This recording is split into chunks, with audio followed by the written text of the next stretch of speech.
Assalamualaikum warahmatullahi wabarakatuh.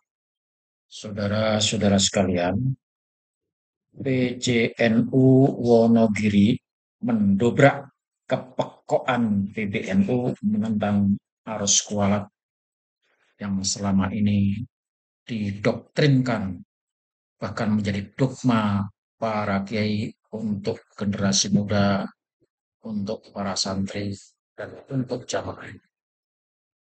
Patut kita apresiasi apa yang dilakukan oleh pengurus cabang Nahdlatul Ulama Wonogiri yang berani mengadakan seminar nasab tentang batalnya keturunan Rasulullah yang diaku-aku oleh para habib. Mari kita dengarkan, dan ini semoga ditiru oleh PJNU yang lain, yang naik ke pengurus wilayah Nahdlatul Ulama, dan semua warga NU menyadarinya. Tapi pasti ada orang terbuka. Jadi kebenaran itu tidak mesti diikuti semua orang, tapi minimal kesalahan dan kedustaan itu ada penyeimbangnya, ada second opinion, sehingga orang-orang yang berbuat dusta pada masa lalu tidak semena-mena untuk menjajah orang-orang yang hidup di hari ini demi menaikkan privilege dan ketokohannya di tengah-tengah masyarakat berdasarkan nasab yang diakui secara tidak berdasar itu. Ya. Cuma ketawaduan ini sekarang jangan dipakai 100%. Orang yang terlalu tawadu gampang dijajah.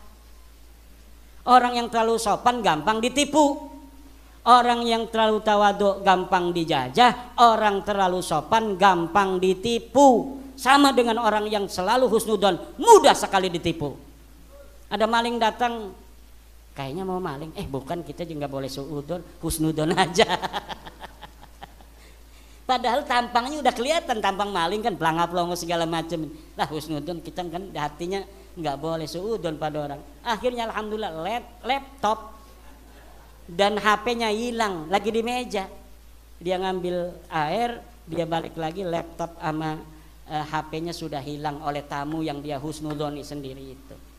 Ajaran-ajaran penyimpangan dari ajaran Musa itu sekarang dikembangkan oleh orang yang merasa keluarganya, nasab keluarganya lebih tinggi dari nasab keluarga orang lain. Kalau ada orang Wonogiri, orang Indonesia yang masih menghormati keluarga-keluarga yang mempunyai pandangan merendahkan kita yang menghormatinya semacam itu bodoh banget itu orang Wonogiri. Udah direndahkan, dia kalau melihat orang Wonogiri nggak level.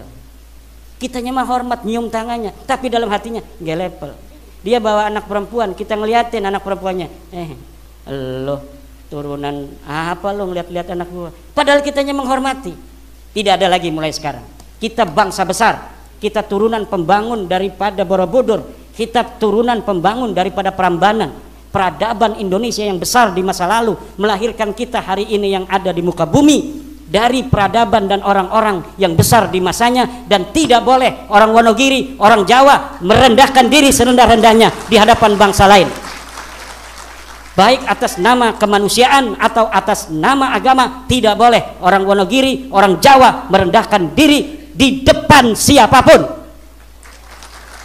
Alhamdulillah, para hadirin wal hadirat semuanya, bisa kita ambil sebuah kesimpulan bahwa satu, berdasarkan kajian ilmiah baik dari kitab-kitab nasab abad 4 sampai abad 9 awal, baik itu kata kitab Tahdhibul Ansab, Al-Majdi, Al-Fakhri, Syajaratul Mubarakah dan lain sebagainya, di situ memang betul tidak terkonfirmasi, tidak ada nama Ubaidillah sebagai cikal bakal keturunan para habaib yang ada di Indonesia.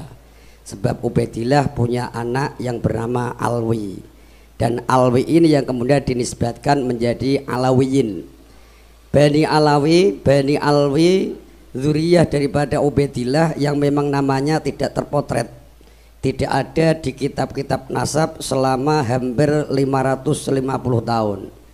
kekosongan riwayat selama 550 tahun inilah yang menjadikan Kiai Imad yakin seyakin-yakinnya juga berdasarkan fakta dan dalil yang ada bahwa Ubaidillah bin Isa ini tidak ada namanya di dalam kitab-kitab nasab yang dijadikan sebagai sumber primer untuk menetapkan nasab Bani Alawiyin atau para habaib yang ada di Indonesia. Mungkin itu kesimpulan dari apa yang kita kaji pada pagi hari ini. Dan untuk berikutnya kita masuk pada sesi tanya jawab, baik yang setuju dengan kajian Kiai Imad ataupun yang tidak setuju. Justru saya pengen melihat yang bisa membantah. Mengenai Ba'alawi, Habib-Habib yang di Indonesia, apakah semuanya inqita, terputus kepada Nabi Muhammad SAW? Semua yang merasa dirinya Habib itu bermarga Ba'alwi, itu semuanya nasabnya ke Alwi bin Ubaidillah. Semuanya putus. Karena memang Ahmad bin Isa tidak punya nama anak namanya Ubaidillah. Anak siapa? Wallahu alam.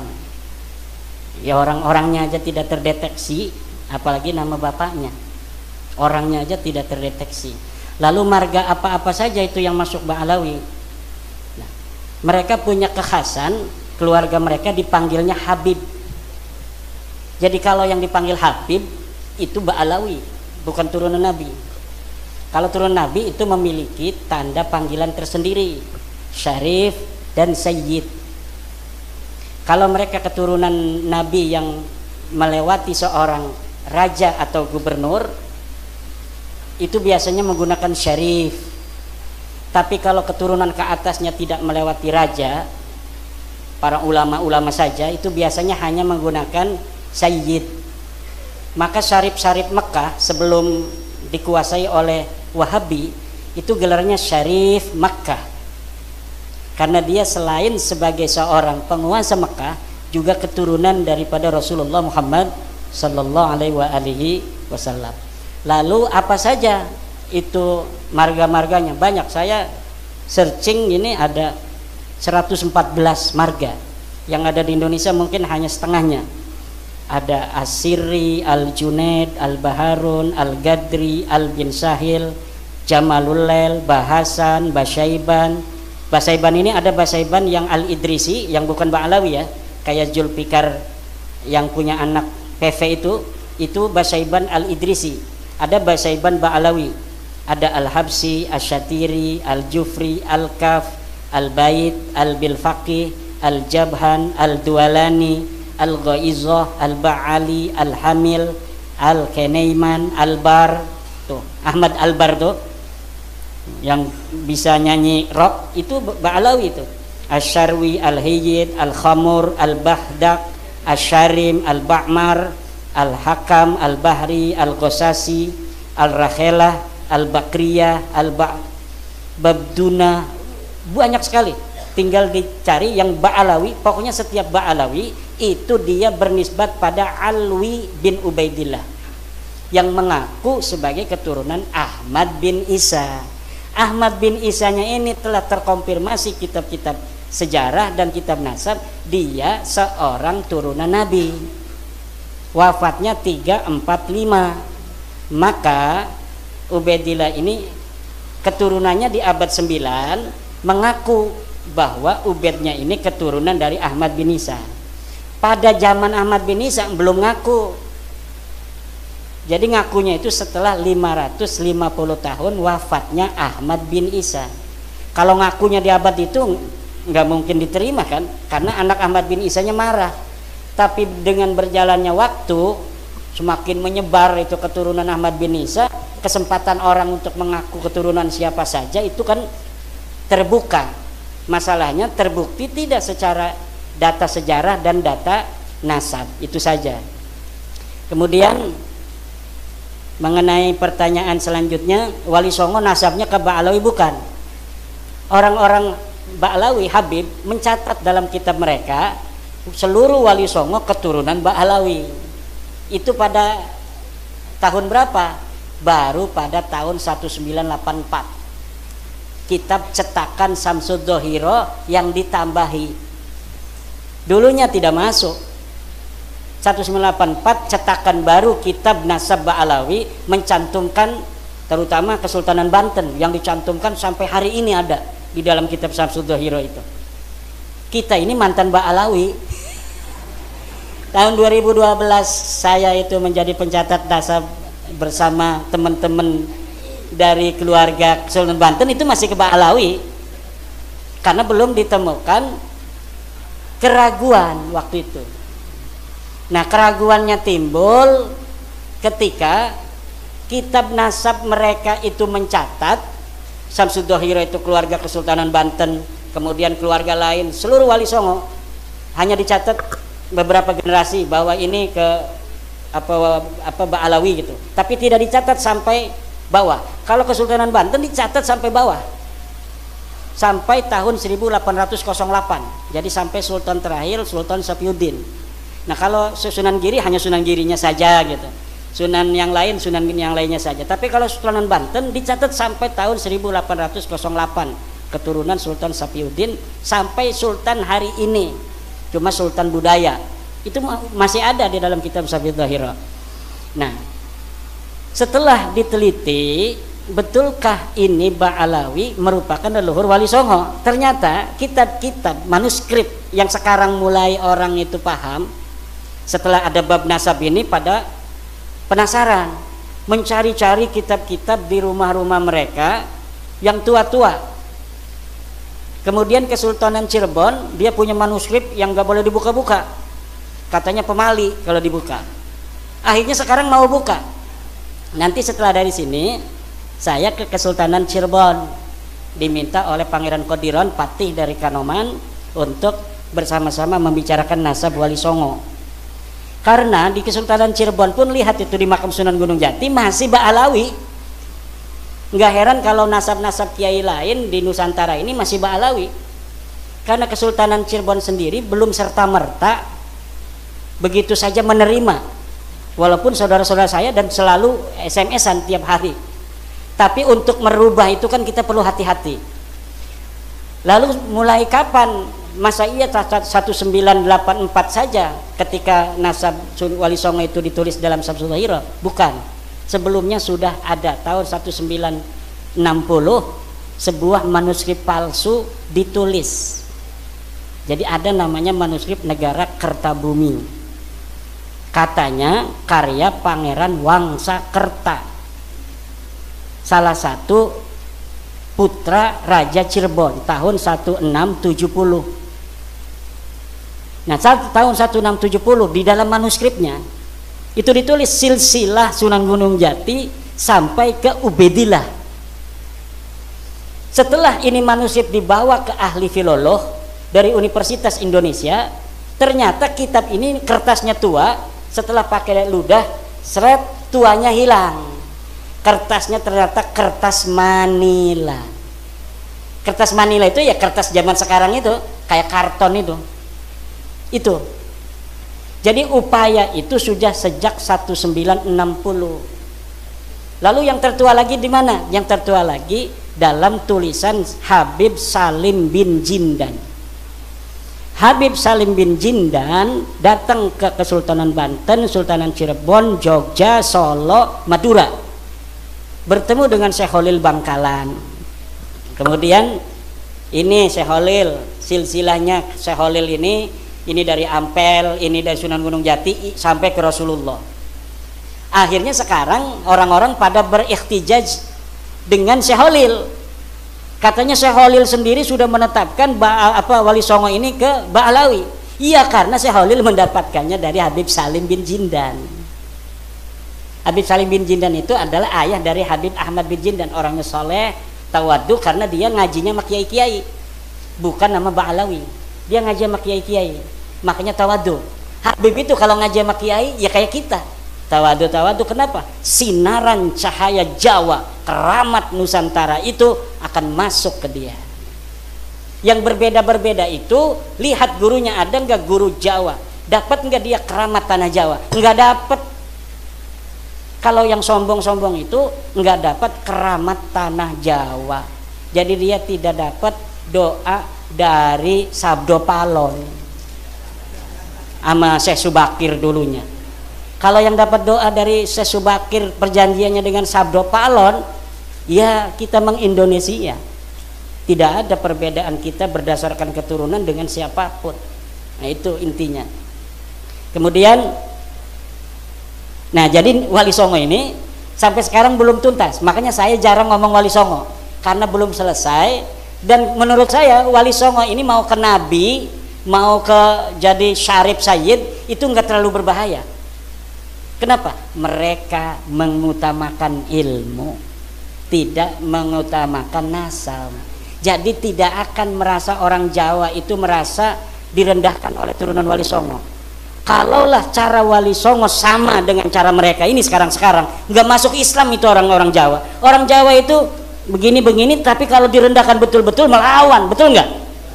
Wali Songo tahu, makanya Wali Songo sangat merakyat. Dia merasa seperti orang Jawa sendiri.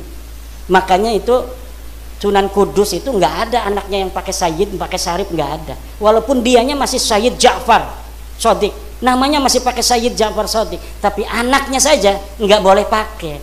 Sampai sekarang anaknya ya menyatu aja dengan orang-orang di Kudus itu. Mungkin ada juga yang ngojek untuk Sunan Kudus itu, tuh keturunan Sunan Kudusnya itu. Ya nggak malu karena apa? Nggak bawa-bawa marga, nggak bawa-bawa Sayyid, nggak bawa-bawa Syarif. Coba kalau Raden Tumenggung Mubarak misalnya, tiba-tiba ngejek pakai KRT Mubarak, ya kan itu merendahkan pangkat. Makanya udah hal-hal yang bersifat feodalisme nggak usah disematkan di dalam nama. Nama itu cukup berdasarkan prestasi. Maka sebelum bab nasab ini saya yakin, saya sudah ceramah bahwa Dr. Andes itu lebih mulia dari Habib sebelum saya meneliti nasabnya, karena bertentangan dengan Al-Quran. Orang mengatakan hanya dia bermodal ada riwayat keturunan Nabi, dia lebih mulia dari orang lain, dia lebih mulia dari kiai. Nggak ada itu. Sarjana lebih mulia dari Habib, lebih mulia dari Raden, lebih mulia dari Tubagus, lebih mulia dari Kanjeng Raden Tumenggung. Kalau pangeran sendiri, pangeran anak raja, dia tidak lulus SD. Ada orang biasa tukang kolektor, dia adalah S1, lebih mulia tukang kolektor itu yang anaknya jadi S1 daripada raja yang menurunan pangeran yang tidak lulus SD acan. Itu kemuliaan yang harus dijaga dan pengetahuan yang harus diyakini. Inilah ajaran Islam yang sesungguhnya. Kalau kiai haji itu pangkat berdasarkan kasab, berdasarkan usaha. Usaha itu harus ditempelkan agar orang lain ingin berbuat yang sama, menuntut ilmu yang luar biasa sehingga dia bisa berpangkat KH. Ada KH, kiai haji, ada HK, hampir kiai. DRS, SE, IR itu mulia. Taruh itu di nama. Kenapa? Supaya banyak orang mencontoh. Siapa saja bisa untuk menggapainya kalau dia mau kerja keras. Tapi kalau R, Raden, itu dia lahir jadi Raden. Apa yang dibanggakan orang dia nggak kerja apa-apa, pangkatnya R kok. Maka saya nggak pernah pakai RR. Itu ada di YouTube pakai KHR. Orang yang nulis itu mah. Saya tidak pernah pakai RR. Kenapa? Malu-maluin apa yang dibanggakan dari R. Seperti kita ini mukanya begini, ya dari lahirnya begini, dari Allahnya begini. Kita nggak mesen begini, nggak usah bangga-banggain karena hidungnya mancung. Walaupun saya mancung, saya nggak bangga. Kenapa? Karena ini bukan dapat saya. Nggak ada usaha sama sekali. Sesuatu yang tanpa usaha sama sekali nggak perlu dibanggakan dan tidak pantas dibanggakan. Yang dibanggakan itu kerja keras. Kerja keras itu dia jadi ketua PCNU karena dinilai pantas oleh para kiai. Dilihat pantas jadi seorang ketua PC. Ini kalau ketua PC-nya Pak Kiai Mubarak akan apa luar biasa mobilitas dari organisasi NU di Wonogiri. Kiai-kiai sepakat, udah Kiai Mubarak saja. Akhirnya seluruh MWC di kontak Kiai Mubarak PC, ketua PC begitu. Allah yang mentakdirkan berdasarkan apa? Usaha dan prestasi, bukan berdasarkan keturunan. Setiap orang yang tidak punya dia itu privilege dari keturunan, kemudian hari ini menghormati orang berdasar keturunannya, dia menginjak-injak harga dirinya sendiri. Orang yang dia turunan raja, turunan nabi, yang karena itu dia harus menghormati orang lain hanya berdasarkan keturunannya, bukan berdasar prestasinya, kita yang menghormatinya itu sedang menginjak-injak kemanusiaan kita sendiri. Seakan-akan Allah ini tidak adil. Kita diciptakan hanya untuk menghormati orang. Kenapa kita tidak diciptakan sebagai anak raja? Kenapa kita tidak diciptakan sebagai anak daripada keturunan Rasul? Dan itu tidak mungkin, Allah tidak adil. Karena Allah tidak mungkin tidak adil, maka Allah sudah bikin sebuah garis keras.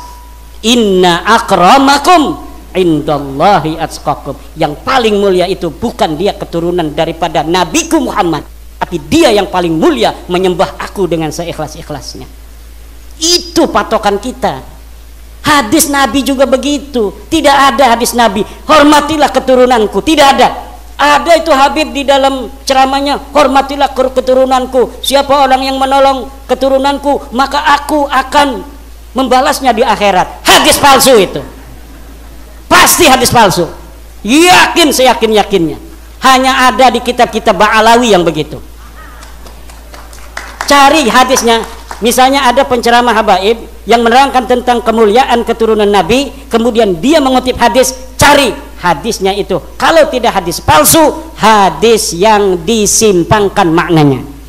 Seperti keutamaan ahli bait yang diambil untuk keturunan hari ini. Kalau hadis keutamaan ahli bait banyak. Siapa ahli bait? Ahli bait itu adalah Ali, Fatimah, Hasan, dan Husain. Ada ahli bait dalam bab zakat. Siapa? Keturunan Bani Hashim. Siapa Bani Hashim? Keturunan daripada Sayyidina Abdullah, Sayyidina Abbas, Sayyidina Abu Talib. Itu namanya Bani Hashim, bukan hanya keturunan daripada Husain. Banyak yang disimpangkan. Tidak ada ajaran Islam yang mentolerir orang harus menghormati orang lain berdasar keturunan. Dan ini yang harus diambil, termasuk menghormati gus-gus itu tuh. Kenapa? Kasihan nanti ini gus-gus masih kecil dihormatin orang, nanti takutnya dia nggak mau belajar. Saya udah banyak dihormatin orang, ngapain? Takutnya begitu, lama-lama nanti banyak gus-gus nggak bisa ngaji akhirnya. Kenapa? Karena orang bisa ngaji kan banyak dihormatin orang. Lihat dia nggak bisa ngaji dihormatin orang. Jadi biasa aja kita menghormati para gus. Kalau misalnya dia nggak bisa ngaji, taruh di belakang. Ngapain lu nggak bisa ngaji? Jangan di depan. Saya ini gus mau gas nggak bisa. Harus begitu. Kita kasihan kepada putra-putra kiai. Jangan hormati dia berlebihan, karena kalau kita menghormati dia berlebihan, kita sama saja mengubur potensi dia untuk berprestasi di masa depan.